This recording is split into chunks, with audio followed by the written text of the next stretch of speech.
GDP-യുടെ സൈസിൽ അതിന്റെ വലുപ്പത്തിൽ ഇന്ത്യ നാലാമത്തെ വലിയ സാമ്പത്തിക ശക്തിയായി. കൊളോണിയൽ ശക്തിയായ ബ്രിട്ടനെ നമ്മൾ GDP-യുടെ വലുപ്പത്തിന്റെ കാര്യത്തിൽ തോൽപ്പിച്ചു. ശരിയാണ്. പക്ഷേ ഇന്ത്യ ലോകത്തെ ഏറ്റവും ജനസംഖ്യയുള്ള രാജ്യമല്ലേ? 150 കോടി ജനങ്ങൾ അധിവസിക്കുന്ന രാജ്യമല്ലേ? ഓരോ പൗരനും അയാളുടെ ആളോഹരി വരുമാനം എത്രയുണ്ട് എന്നുള്ള അടിസ്ഥാനത്തിൽ ചിന്തിച്ചാൽ ഇന്ത്യ എപ്പോഴും എവിടെ നിൽക്കുന്നു എന്നുള്ളതൊരു പ്രധാനപ്പെട്ട ചോദ്യമാണ്. അവിടെ എത്രമാത്രം നമ്മൾ മുന്നേറി എന്നുള്ളതാണല്ലോ കാതലായ പ്രശ്നം. നോക്കൂ, ഇന്ത്യക്കാരൻ്റെ ഒരു ശരാശരി ഇന്ത്യക്കാരൻ്റെ നമ്മളെല്ലാവരും അടങ്ങുന്ന ഇന്ത്യക്കാരുടെ ശരാശരി വരുമാനം, ഒരു വർഷത്തെ വാർഷിക വരുമാനം എന്ന് പറയുന്നത് ഡോളർ ടേംസിൽ $2610. അത് ആഗോള ശരാശരിയേക്കാൾ വളരെ കുറവാണ്. ഈ ആളോഹരി വരുമാനം 13,330 ആളോഹരി വരുമാനത്തിന്റെ കാര്യത്തിലെ ആഗോള ശരാശരി. ഇന്ത്യ എത്ര പുറകിലാണെന്ന് നോക്കൂ. നമ്മൾ ഈ അമേരിക്ക എന്ന് പറയുന്ന രാജ്യത്തെ എടുത്താൽ അവിടെ 80,410. നമ്മൾ തോൽപ്പിച്ച ഒരു ബ്രിട്ടീഷ് പൗരന്റെ ശരാശരി വരുമാനം, ഒരു വർഷത്തെ വരുമാനം $48,910. ഒരു ജർമ്മൻകാരൻ്റെത് $52,820. നമ്മുടെ തൊട്ടപ്പുറത്തെ ബംഗ്ലാദേശിയിലെ നമ്മൾ ബംഗാളി എന്ന് പറയുന്ന ബംഗ്ലാദേശി, ഒരു ആവറേജ് ബംഗ്ലാദേശ് പൗരൻ ഒരു ആവറേജ് ഇന്ത്യൻ പൗരനേക്കാൾ റിച്ച് ആണ് എന്ന് പറഞ്ഞാൽ ആളോഹരി വരുമാനം ഇന്ത്യയേക്കാൾ കൂടുതൽ ബംഗ്ലാദേശിലാണ്. അപ്പോൾ നമ്മൾ ഈ സൈസ് വളരെ വലുതായി എന്ന് പറയുമ്പോൾ ഇവിടെ അടിസ്ഥാനപരമായ ചില യാഥാർത്ഥ്യങ്ങളുണ്ട്. അവിടെ ഒരു സർക്കാരിന് ഒരുപാട് കാര്യങ്ങൾ ചെയ്യാനുണ്ട്, ജനങ്ങളുടെ ജീവിത നിലവാരം ഉയർത്താനുണ്ട് എന്നുള്ള ആ കാര്യം മറന്നിട്ട് നമ്മൾ ഭയങ്കര സംഭവമായി പോയി എന്ന് പറഞ്ഞിട്ട് കാര്യമുണ്ടോ? നമ്മൾ ഭയങ്കര സംഭവമാണെന്ന് പറയാനുള്ള ആത്മവിശ്വാസമെങ്കിലും നമ്മുടെ നാട്ടിലെ ജനങ്ങൾക്കും നിങ്ങളെപ്പോലത്തെ ആൾക്കാർക്കും ഉണ്ടാവണം. അപ്പോൾ നേരത്തെ റഹീം പറഞ്ഞില്ലേ, ഇന്ത്യ വളരുന്നു, അത് ഞങ്ങൾ അംഗീകരിക്കില്ല. നിങ്ങൾക്ക് അംഗീകരിക്കാൻ പറ്റില്ല, കാരണം ഇന്ത്യ തകരണം, അതാണ് നിങ്ങളുടെ താല്പര്യം. നിങ്ങളുടെ നേതാക്കന്മാർ ഇന്ന് പറഞ്ഞു 40,000 കോച്ച് വന്ദേ ഭാരതിൻ്റെ രീതിയിൽ കൊണ്ടുവരുന്നത് ഞങ്ങൾ അംഗീകരിക്കില്ല. അതെന്താ അംഗീകരിക്കാത്ത? പാവപ്പെട്ടവൻ ഇപ്പോഴും കക്കൂസില്ലാത്ത മുറിയിൽ താമസിക്കണം, ഇപ്പോഴും ഈ ഇടിഞ്ഞു പൊളിഞ്ഞ കമ്പാർട്ട്മെൻറ്റിൽ കിടക്കണം, പാവപ്പെട്ടവൻ ഒന്നുമില്ലാതെ നിരാശനായി ഭക്ഷണം കിട്ടാതെ പട്ടിണി കിടന്ന് മരിക്കാൻ നിൽക്കുമ്പോഴേ അവൻ ഇൻകുലാബ് വിളിക്കൂ എന്ന നിങ്ങളുടെ തത്വശാസ്ത്രത്തിൻ്റെ കുഴപ്പമാണത്. നമ്മൾ ആത്മവിശ്വാസത്തോടെ മുന്നേറണം. നിങ്ങൾ ഇവിടെ അമേരിക്കയുടെയും അതുപോലെ ബ്രിട്ടൻ്റെയും കാര്യം പറഞ്ഞു. അമേരിക്കയുടെയും ബ്രിട്ടൻ്റെയും ജനസംഖ്യയും ഇന്ത്യയുടെ ജനസംഖ്യയും തമ്മിലുള്ള വ്യത്യാസം ആദ്യം മനസ്സിലാക്കണോ. അമേരിക്കയിൽ 30 കോടിയുള്ളൂ, ഇന്ത്യയിൽ എത്രയാ? അപ്പോൾ നമ്മൾ 130 കോടിയാ, അല്ലെ 140 കോടിയാ. അപ്പോൾ ഈ കാര്യങ്ങൾ മനസ്സിലാക്കിയിട്ട് വേണം നമ്മളത് പറയാൻ. പക്ഷേ അതേ സമയത്ത് 25 കോടി ജനങ്ങളെ അതിദാരിദ്ര്യത്തിൽ നിന്ന് മുക്തരാക്കി. ഇത് ഇന്ത്യയുടെ റിപ്പോർട്ട് മാത്രമല്ല, നിങ്ങളെല്ലാം എല്ലാ പ്രാവശ്യവും കൊണ്ടു നടക്കുന്ന വിദേശ ഏജൻസിയുടെ റിപ്പോർട്ടാണ്, UNAയുടെ റിപ്പോർട്ടാണ് ഞാൻ ഈ പറഞ്ഞത്. 2 ആഴ്ച മുമ്പ് വന്ന റിപ്പോർട്ട്. ഭാരതത്തിൽ ദാരിദ്ര്യം കുറയുന്നു, അവർ വളരെ കൃത്യമായിട്ടുള്ള റിപ്പോർട്ടുണ്ട്. ഇനി ഞാൻ 2-3 കാര്യങ്ങൾ ഇവർക്ക് മറുപടി പറഞ്ഞോട്ടെ അഭിലാഷ്, അത് കഴിഞ്ഞിട്ട് ഞാൻ താങ്കൾ പറഞ്ഞതിന് ഞാൻ സൂചിപ്പിച്ചു വന്നാലും പറയാം. ഒന്നാമത്തെ കാര്യം, എല്ലാ ചർച്ചയിലും വന്നിരുന്നിട്ട് ഈ കോർപ്പറേറ്റ് വിരുദ്ധത പറയുക, അത് കമ്മ്യൂണിസ്റ്റുകാരുടെ സ്ഥിരം പരിപാടിയാണ്. നിങ്ങൾക്കിങ്ങനെ കോർപ്പറേറ്റ് വിരുദ്ധതൻ്റെ നിങ്ങൾ ഈ തിരുവനന്തപുരത്തെ വിഴിഞ്ഞം പദ്ധതി ഒഴിവാക്ക്. അദാനി ഒരു കോർപ്പറേറ്റ് അല്ലേ? നിങ്ങളിപ്പോൾ തന്നെ പറയുന്നു കേരളത്തിലെ പ്രിസ്റ്റേജ് പരിപാടിയാണ്. സാർ, ഈ അദാനിക്കെതിരായിട്ട് സംസാരിക്കല നിങ്ങളുടെ ആവശ്യം. എന്നിട്ട് നിങ്ങൾ അദാനിയുടെ മുമ്പിൽ കുമ്പിട്ട് നിന്ന് AKG സെൻറ്ററിൽ കൊണ്ടുപോയി അത്താഴം കൊടുക്കുക. ഇതാ നിങ്ങളുടെ പരിപാടി. ഞങ്ങളുടെ പരിപാടി അതല്ല. എന്തുകൊണ്ടാണ് കോർപ്പറേറ്റിൻ്റെ ടാക്സ് കുറഞ്ഞത്? കോർപ്പറേറ്റിൻ്റെ ടാക്സ് കുറയാൻ കാരണം എന്താ? ഒരു MP അല്ലേ താങ്കൾ? കോർപ്പറേറ്റിൻ്റെ ടാക്സ് കുറയാൻ കാരണം 30% ടാക്സ് ഉണ്ടായിരുന്ന കാലഘട്ടത്തിൽ, മൻമോഹൻ സിംഗിൻ്റെ കാലഘട്ടത്തിൽ, ശരിയാണ് 30-35% ഉണ്ടായിരുന്നു. അത് 22% 25% കുറയാൻ കാരണം ബംഗ്ലാദേശിലെ ടാക്സ് എത്രയാ? പാകിസ്ഥാനിലെ ടാക്സ് എത്രയാ? സമീപ സംസ്ഥാനങ്ങളിലെ സമീപ രാഷ്ട്രങ്ങളിലെ ടാക്സ് എത്രയാന്നുള്ളത് ആദ്യം പോയി പഠിക്ക്. അപ്പോൾ ലോകരാജ്യങ്ങളിലെ വൻകിട നിർമ്മാണ ഫാക്ടറികൾ ഭാരതത്തിലേക്ക് വരണമെങ്കിൽ അവർക്ക് കോമ്പീറ്റ് ചെയ്യാൻ പറ്റുന്ന നികുതി ഉണ്ടാവണം. ആ നികുതി കോമ്പീറ്റ് ചെയ്യാൻ പറ്റുന്ന നികുതി ഉണ്ടായാൽ മാത്രമേ അവർ വരുള്ളൂ. അതിൻ്റെ ഭാഗമായിട്ടാണ് നിങ്ങൾ ഭരിച്ച് അവസാനിപ്പിച്ച 2014 ഒരു മൊബൈൽ ഫോണായിരുന്നു ഇന്ത്യയിൽ നിർമ്മിച്ചിരുന്നത്. ഇപ്പോൾ 125 മൊബൈൽ ഫോൺ നിർമ്മിക്കുന്നു മാത്രമല്ല 1,00,000 കോടി രൂപ ഈ മൊബൈൽ ഫോൺ കയറ്റി അയക്കുന്നതിൽ നിന്ന് ഭാരതം നേടുന്നു. അതിനെന്താ കാരണം? അതിന് കാരണം ലോകത്തെ ഏറ്റവും വലിയ മൊബൈൽ കമ്പനി അങ്ങ് ഡൽഹിയിൽ വന്നു. റഹീം ഒന്ന് പോയി വിസിറ്റ് ചെയ്തോളൂ, ആപ്പിള്.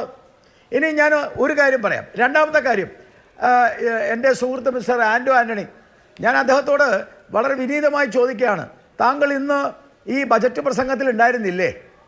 അതോ നിരാശനായി ഉറങ്ങിപ്പോയോ?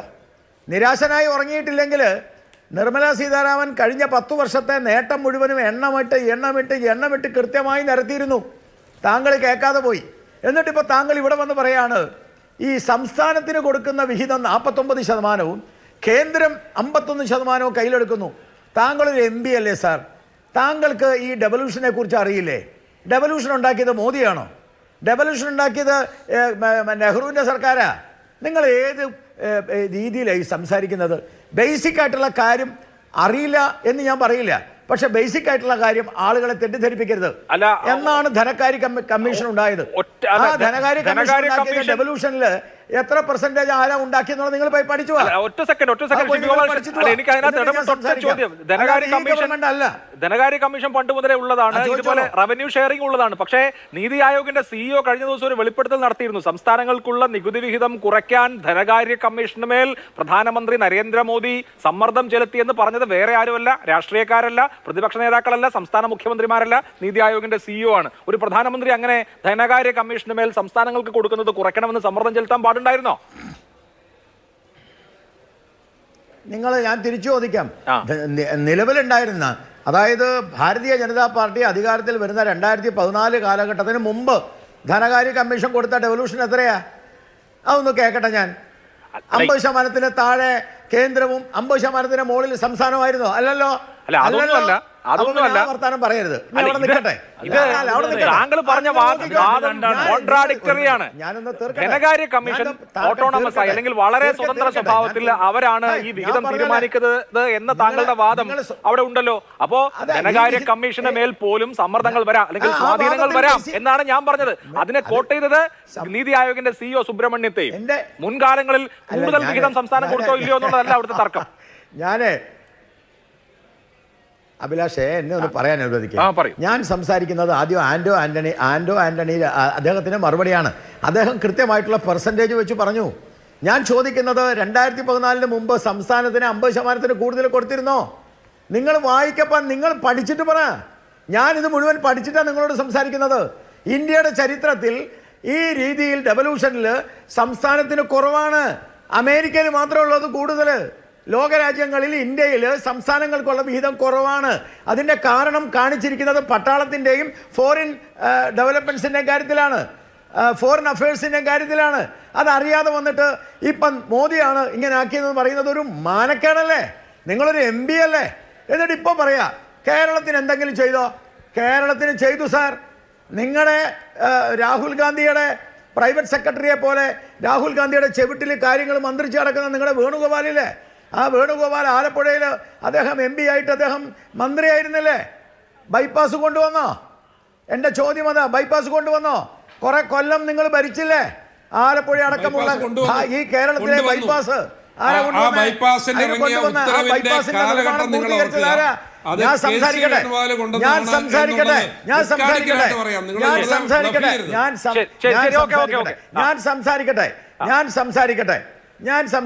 സംസാരിക്കുമ്പോൾ ഇടയിൽ പറയില്ല. ഞാൻ നിങ്ങൾ പറഞ്ഞപ്പോൾ കേട്ടിരുന്ന ആളാ. KC വേണുഗോപാൽ ബൈപ്പാസിന്റെ ഉത്തരവ് കൊണ്ടുണ്ടാവും. നടപ്പാക്കിയത് ഈ സർക്കാർ പൈസ കൊടുത്തിട്ടാ. അതല്ലെങ്കിൽ G സുധാകരനും ബാലഗോപാലിനും അത് പറയാൻ പാടില്ലായിരുന്നു. അതായത് ഈ നാട്ടിലെ നിതിൻ ഗഡ്കരിയെ വേദിയിലിരുത്തിയിട്ട്, ഒരു മിനിറ്റ് ഞാൻ ഇപ്പൊ തീർക്കാം. നിതിൻ ഗഡ്കരിയെ വേദിയിലിരുത്തിയിട്ടാ പറഞ്ഞത്. ചോദിച്ചു നോക്ക് നിങ്ങൾ അഭിലാഷിനോട്. തിരുവനന്തപുരത്തെ വേദിയിലും ആലപ്പുഴയിലെ വേദിയിലും നിതിൻ ഗഡ്കരിയെ ഇരുത്തിക്കൊണ്ടാണ് ഇടതുപക്ഷ നേതാക്കന്മാർ പറഞ്ഞത് ഈ ഗവൺമെന്റ് ആണ്, നിതിൻ ഗഡ്കരിയാണ് ഇത് തന്നത് ഏറ്റവും കൂടുതൽ, അല്ലാണ്ട് കോൺഗ്രസ് ഒന്നും അല്ല. ഇനി എത്ര എണ്ണം വേണം ഞാൻ പറയാം, പക്ഷെ അതൊന്നും സമയമില്ലാത്തതുകൊണ്ട് പറയുന്നില്ല. പിന്നെ നിങ്ങൾ പറഞ്ഞു കർഷകരുടെ കാര്യം, ഞാൻ അതും കൂടി പറഞ്ഞ് നിർത്താം. ഞാൻ പെട്ടെന്ന് നിർത്താം. കർഷകരെ മറ്റെന്താ കോർപ്പറേറ്റുകൾക്ക് അടിമ വെച്ചു. എൻ്റെ പൊന്നി ചങ്ങാതി, ഈ കേരളത്തിലെ കർഷകന് ഇന്ത്യ മുഴുവനും മാർക്കറ്റ് ഉണ്ടാക്കാൻ ശ്രമിച്ച ഒരു ബില്ലായിരുന്നത്.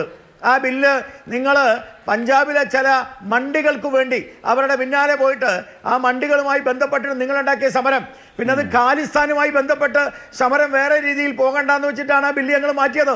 സ്വതന്ത്രമായി ഇന്ത്യ മുഴുവനും കർഷകർക്ക് വിൽപ്പന നടത്താൻ പറ്റുന്ന ബില്ലായിരുന്നു അത്. അതുകൊണ്ട് നിങ്ങൾ അതിനെക്കുറിച്ചൊന്നും പറഞ്ഞു വരണ്ട. ഒന്ന് ഞാൻ പറയാം വളരെ കൃത്യമായിട്ട്, അല്ലല്ല ഞാൻ പറഞ്ഞ് അവസാനിപ്പിക്കുകയാണ്. ഒന്ന് ഞാൻ പറയാം, ഇവിടെ ദാരിദ്ര്യം ഇല്ലായ്മ ചെയ്യാനുള്ള ശ്രമം നടക്കുന്നു, കുടിവെള്ളം കൊടുക്കാനുള്ള ശ്രമം നടക്കുന്നു, വീട് കൊടുക്കാനുള്ള ശ്രമം നടക്കുന്നു.